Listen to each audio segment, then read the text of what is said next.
Cody, you're... Hi, welcome to the panel, Childfree Off-the-Grid. I'm Cody Hetzel, one of your moderators.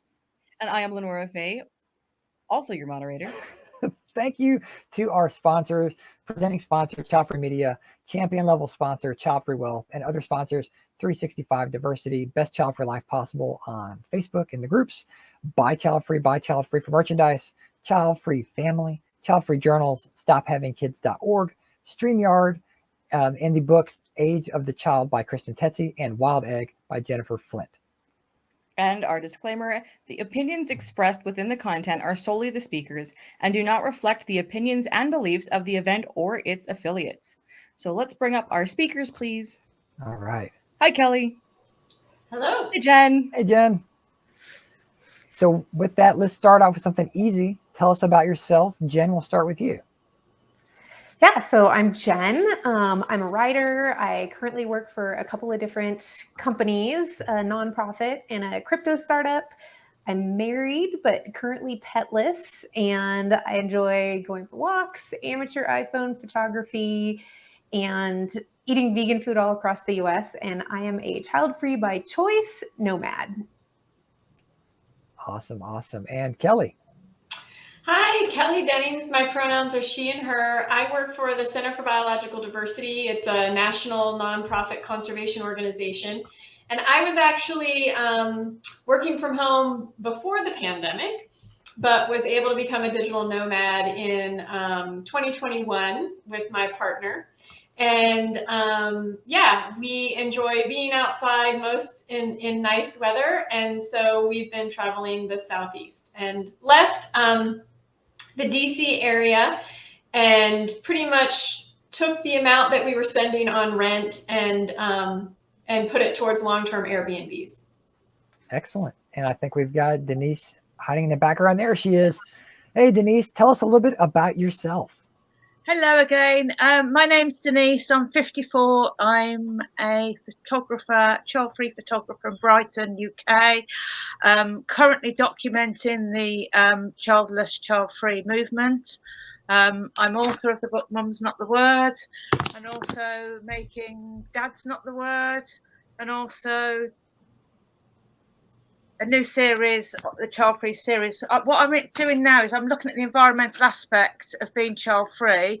I'm interested in population growth and the impact on the environment, sustainability and the well-being of future generations. I construct images and projects where my subject is paramount. Thanks for diving into that. I think we're all interested in that information. So what is your definition of off the grid? Kelly, we'll start with you. Yeah, this was a little bit of an intimidating question because to me, off the grid is like living in the backwoods in a tent, you know, hunting my own food or something. But no, for us, we definitely use electricity and internet since we are essentially office workers that just work from, you know, our dining rooms.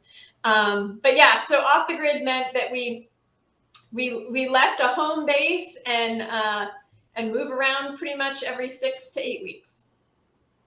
It's funny because I joked with Cody, if it were truly off the grid, they would not be on this panel because no one would have Wi-Fi. So you have to mail us your letters and so we take every, you know, I mean, it's we get it. Denise, go ahead.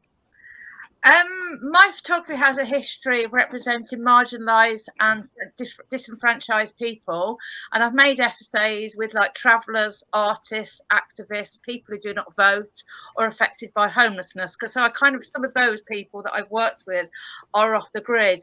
My individual lifestyle does create a light carbon footprint. I do not have children, drive a car, watch TV, eat meat or dairy. I recycle, reuse and buy local where possible. I rent a studio where I am now within an arts organisation that provides affordable space to artists. My home landlord believes people before profits. Previously, I've lived in a caravan and on a boat as well. Nice. Jen, go ahead.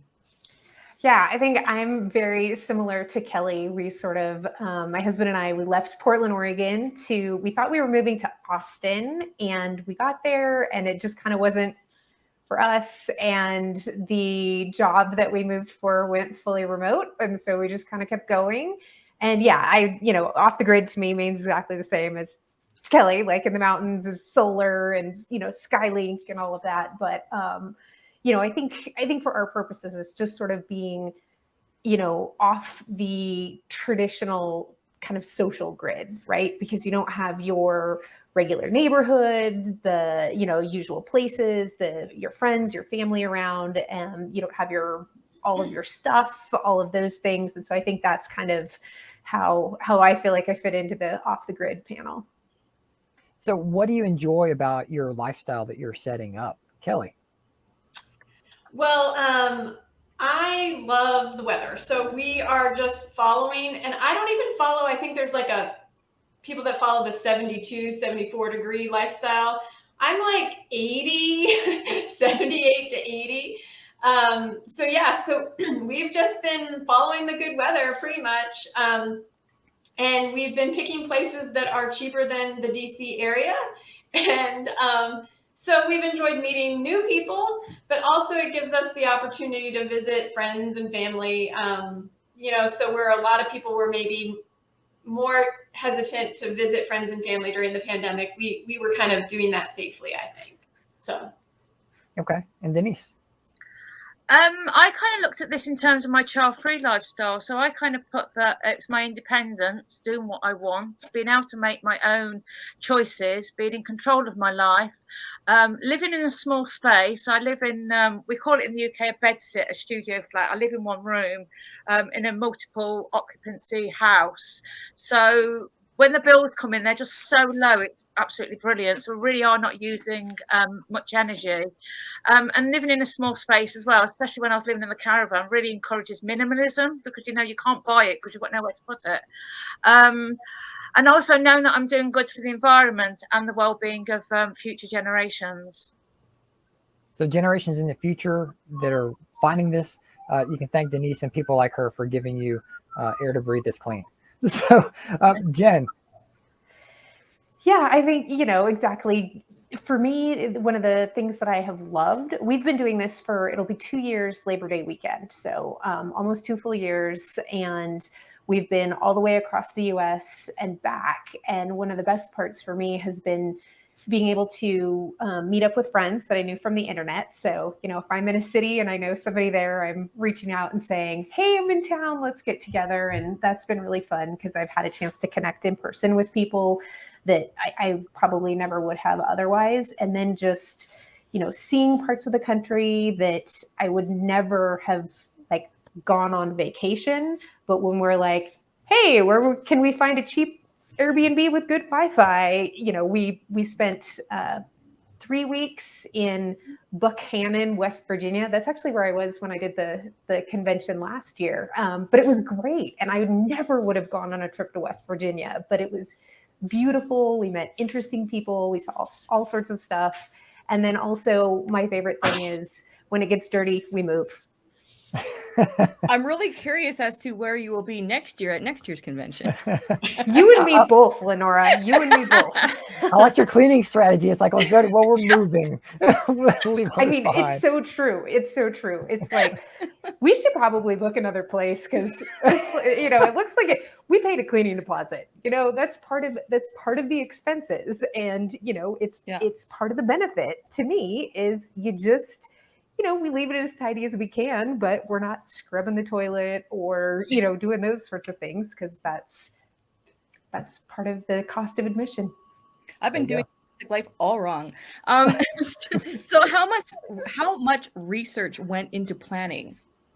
Kelly, go ahead. So we actually had a dream of kind of like the RV lifestyle, thinking that we could both work remote in an RV, and learned during a pandemic that our, 2-bedroom, 900 square foot place in DC was too much for us, or too little for us during the pandemic. So we scratched the RV thing. So great for Denise that she's able to do that. So we did 2 Airbnb tests in 2020.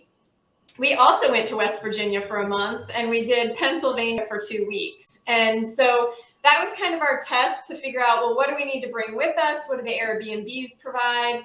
And then my partner's a mathematician, kind of computer programmer. So he created this huge spreadsheet, which I call the algorithm, but it's really just a big spreadsheet. And so it's got community, weather, politics, cost of living, walkability. And he's made like little visualizations. So he was kind of picking where we should go based on what the algorithm was telling us. And then we would do Airbnb and Furnished Finder searches, which can also be a huge headache because, as Jen was saying, we need good Wi-Fi. And then once we got into town, we would actually just really look for the things that interested us. So, if they didn't have a drag bingo, or if they, didn't have a roller rink or something like that, then maybe that wasn't the place for us. And as we continued to do it, we got much, much better at picking locations. I can't wait for the crazy story part. It sounds like you have a good one. Denise, go ahead. Well, I consistently research for my photography, and I learn from talking to people and keep up by non-mainstream news. Overall, my journey, it's taken an organic pattern rooted from personal ambitions. So not so much planning on my part, it's more of where I've ended up or manifested. Thank you, Denise. Jen, go ahead. Yeah, I will want to see that spreadsheet. I want to see the algorithm. But yeah, like I said, we originally planned to go to Austin, and that's kind of, we probably don't do as much research as we should, but sometimes it's weather. We also kind of chase the nice weather. Sometimes it's, we just have an idea of a place that we want to go to visit a friend or to see something or eat something, and then just kind of make a path to get there. And then, yeah, we pick an Airbnb. I haven't had good luck with Furnished Finder, but yeah, sometimes the Airbnb leads where we go, and that kind of makes the decision. And then we get there, and the first thing I research is where's the vegan food? What am I going to eat? And then everything else just falls into place. Food is always important. That's kind of like how to plan any trip. It's like, where do you want to eat? And then just create the event around it. That's my life. That's my entire life. So some people might have a pre-notion of what it's like to do a heavy downsizing and a lot of moving, within a year or monthly or whatever it may be. So what does a typical week look like for you? And Kelly, we'll start with you. Yeah, people sometimes think this is like such a great glamorous life, but unfortunately we are not yet retired. So we both work 8 to 6 from a computer, and honestly, I could sit in anybody's living room with good internet. It really doesn't matter. So in that regard, it's a little disappointing, but we do try to get out on the weekends to see the sites and meet the local community of the town we're staying in. And because it is good weather that we follow, you can kind of do that after the 6 o'clock, dinner hour also. But yeah, it's kind of like a normal everyday life. I got to do laundry. I got to cook food, and then the only other thing associated with it is every 6 to 8 weeks, we're packing up our Honda Element and moving. So that's the not glamorous part. Denise, how about you? Well, I'm currently on my summer vacation because I work in education. So most days at the moment, I'm very fortunate. I'm able to work on my photography. I have 4 child-free photo shoots this week. They're all going to be out on location. That's me looking at the environmental aspect of being child-free, like I spoke about earlier. When I do photograph them, I'll cycle, walk, or get the train or bus, depending on the distance. And then my daytime job starts again in 3 weeks' time. And during term time, I lecture in photography in 2 colleges, and I teach both teenagers and adults. 2 days a week, I'm out all day, and I travel by train 40 miles to work. And then I teach 3 evening classes, and locally, so I walk. Any free time will be in my studio working on my photography, which is, of course, all about being child-free, planning, shooting, post-production, printing and making zines. Weekends, I meet with friends, relax, exercise through cycling, or go to the laundrette. All right. And Jen? Yeah, very similar again to Kelly. We're living these like we have to meet up some point in person, Kelly. I think that's the big takeaway from this. But yeah, pretty boring during the week. We both, work remotely. But yeah, it's certainly, not having kids makes this really much easier and much more possible because we just, we can go with the flexibility of within our jobs. And, during the week it's get up, go for a walk, work. After work, we can do a little exploring or whatever we want. And then, yeah, sometimes the weekends means packing up literally everything we have. We've got that down to a pretty good science, though. We have a Ford pickup with a metal cover on the back, and everything has its spot there. We've downsized a ton since we started out. When we first started, because of course we just thought we were moving, we were like the Clampets and had stuff like it was just packed full. We also had our little dog still at the time. So we had tons of stuff, and we have just downsized and downsized and downsized. And so now, we're like, oh gosh, we need to pack. And then I'm like, okay, everything's packed, because it does, we do have it down to a pretty good science. But yeah, sometimes that means driving, 5 hours, 8 hours. We don't try to keep our drives pretty low, but so sometimes the weekend is driving all weekend to get to wherever our next spot is. But we never are doing all of the touristy things. I think Kelly alluded to that a little bit, but people are like, we're like, oh, we're in, Chicago. Oh, did you go to the top of the tower? Oh, did you do this? Did you do that? I'm like, look, we got some pizza after work. Like that's, we don't have the extra money to do every single tourist attraction and event and whatever. So we pick a couple of things, but we just like living in a new place and getting to know the new neighborhood, meeting random people, and yeah. I have a great image of in my head of you sitting in a rocking chair on top of everything as you're driving. Viewers now and in the future, like, is this something you want to aspire to do, to be able to just downsize your life and become mobile and transient, or just to live in that cabin in the woods that was kind of mentioned before? Let us know. So does anyone have any crazy stories? Please share. Kelly, go ahead.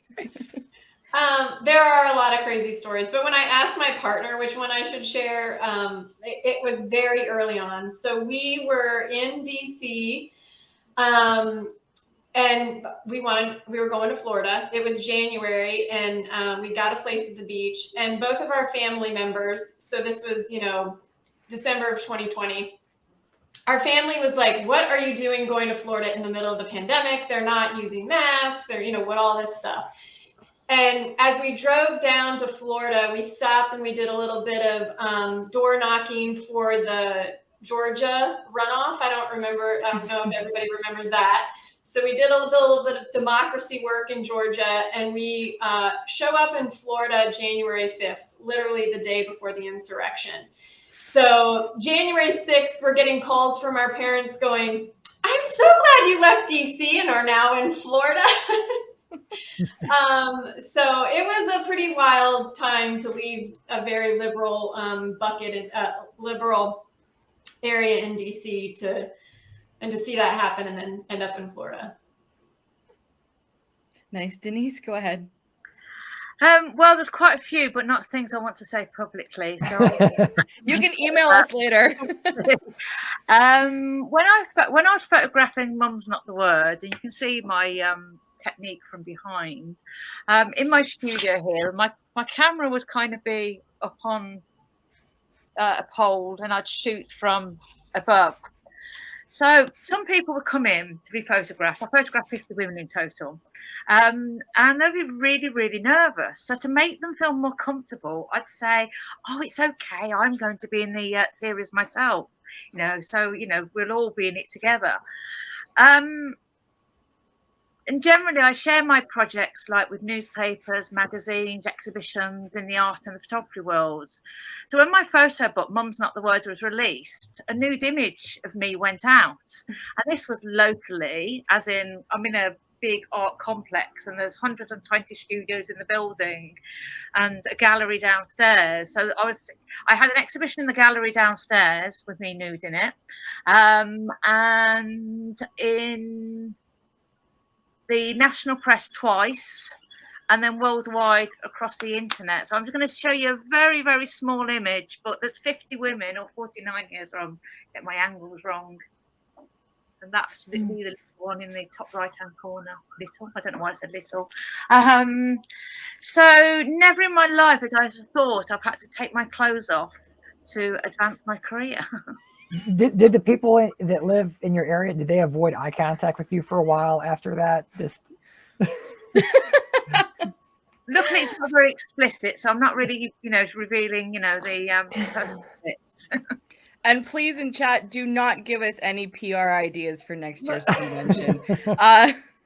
Jen, can you top that? I don't know. What I mean, we've had wildfire evacuations and tornado warnings and all sorts of things along the way. But actually, just a few weeks ago, when we got to New Mexico, we're in Albuquerque right now. We'd planned to stop along the way, but we just kept driving. So we got here and we didn't have a place booked, and ended up finding just a really cheap Airbnb just for the one night because we had a place starting the next night. And we drove there. We couldn't check in till later. And it was a little bit weird, and it was kind of a weird vibe. It was the kind of place that normally we'd be like, this seems off, but we were like, it's one night, whatever. So we found it. It was really hard to find. It was in an area we'd never been to before. But then one of the hosts came out and waved us over and showed us this little unit, and it did not look like the pictures. It was smaller and dumpier, and it didn't have an oven, and we bought a pizza to have for dinner, and we're like, whatever, it's one night, it's fine, it's not a big deal. And there wasn't really a bathroom. There was a toilet with a little screen around it, which just was outside of my comfort zone. But we're like, what are we gonna, whatever. So they changed the pictures. It's fine, it's one night, let's just not eat pizza, go get something else and have some drinks and whatever. And then about 11 o'clock at night, there's this lady yelling and knocking on the door, and it's the other host, the boss host, and she's yelling at us because we're in the wrong Airbnb unit. So she's like, you rented, what unit did you rent? And we're like, I don't know, the tiny house. She's like, this is the cabin. And we're like, it's tiny. It's this is the cabin. That's the casitas over there. I'm like, those all mean the same thing to me. In she's like, Airbnb the place you're in is too nice. You have to downgrade. Those are the same things. And yeah. And so she's just yelling at us, and someone else was supposed to have, we're like, please leave. We're sorry, I guess. What do you want from us even? And then she ended up apologizing and refunding half of our money. But we were but we were just so oh, whatever. Yeah, it's totally wrong. It's not as advertised. It's fine. It's one night. And we're like, we have maybe become a little bit too just easygoing about these kind of things and need to pay a little bit better attention. So yeah. So what are the downsides to this lifestyle? And Kelly, we'll start off with you. Yeah, thanks for asking this. Healthcare is really problematic, folks. So it was fine during the pandemic when you could do telehealth from anywhere, but it's really difficult now. And so I have had trouble with that. I'll just say that. So if you have any sort of medical issues, this may not be the lifestyle. Denise, what do you think? I read the question as downside of being child free, so can I answer it that way? Sure. I'd like to say none. However, the downside is the inequality that we face. My aim is generally with my photography to normalise the child-free status across all genders. And in the UK, we have something called the Equality and Diversity Act. And in my job as a photography lecturer, I have to promote this to my students all the time, but it does not include people without children. So I'd like to see that amended to people, whatever their family status. However, I feel that I'm having to take a backward step by having to now I'm having to defend the child-free lifestyle as opposed to normalise it. And there's been recent attacks in the UK on the child-free communities. In the past month alone, you know what's happened in America, I don't have to mention that. Like, for example, a demographer suggested to tax people without children. And then last week, our government quietly struck out commitments to threaten women's sexual and reproductive health and rights and bodily freedom. I hate to say this, but the future looks dystopian. Well, Jen, what do you think some of the downsides might be to being off the grid type of lifestyle? I was going to say not having the right shoes for every outfit, but there's a lot more serious things. That's too. real. But I think for me, not having the regular social interactions and kind of being unplugged or off the grid from that has been hard. Even when you have a really amazing travel partner, one thing that I've learned, and I have, I text and video message with people, but you just kind of don't get those same, you take for granted those, interactions with like, the same barista or the, just kind of those random interactions that you have with the same people that are a little bit harder to replicate with this lifestyle. And so I think it is very easy to get a little bit lonely, and you have to work a lot harder to keep those social connections. And I always know when I am an extrovert at heart, and I always know when I kind of need extrovert self-care when I start like trying to make friends with literally everyone I come into contact with. All right. And so with that, we will wrap the panel up. Thank you everyone for being a part of this. We appreciate it. If there is anything that you would like to plug or promote or give away for folks to get in touch with you after the convention, now is the time. Kelly, we'll start with you. Yeah, so I shared a link to a private YouTube channel. We documented our first 6 months or so on this journey, and the one that I shared is our prep for doing this. If you want the others, just message me. Okay. And Denise? If you want to see my previous work, because I think I've plugged mum's not the word enough, on disenfranchised communities and people living off the grid, look at my website, which is Denise Felkin, spelt as it is in front of me, .com. And then you'll find all sorts of different picture stories or opportunities to buy my book, prints, zines, etc. All right, thank you. And Jen? Yeah, and I shared my writing blog, but then I also realized that if anyone wants to see the map of all of our travels, that is PDX, the number 2, ATX.com. So that has our full travel map and some pictures on there too sometimes when I keep it up. All right, awesome. Thank you everyone for your time and your candor. We appreciate it. And with that, we will close this panel and get ready for the next one. Thank you, everyone. Thanks. Bye. Thanks so much.